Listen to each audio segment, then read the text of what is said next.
Számítógép. E-mail. Winchester.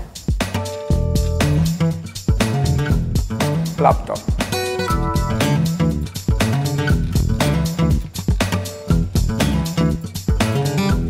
Telefon. Chat.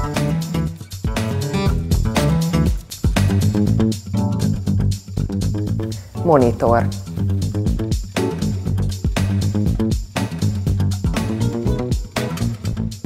Internet.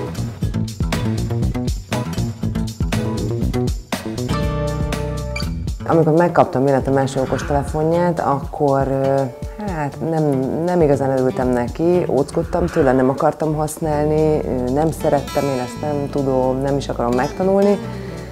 Eltelt 2-3 hét, és nem is tudok megválni tőle. Tehát nagyon fontos a munkámhoz. 6-os általános iskolás voltam, amikor az osztályban 2 fiúnak volt Commodore 64 típusú számítógépe, és az osztályban talán másik 2 srácnak, köztük nekem is, videólejátszójuk.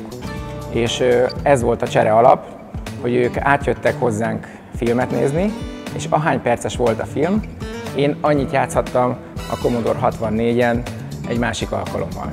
Amikor apukámnak ugye meglett az első mobiltelefonja, akkor ültünk a kocsiba, berakta így a műszerfalhoz, berögzítette, és ezt csak mondta, hogy na figyelj.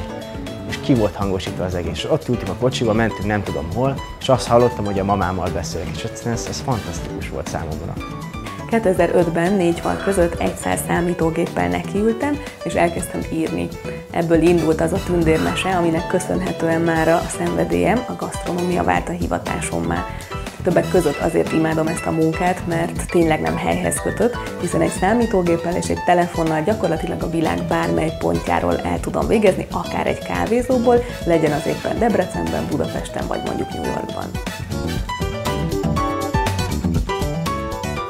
A jövő múltja.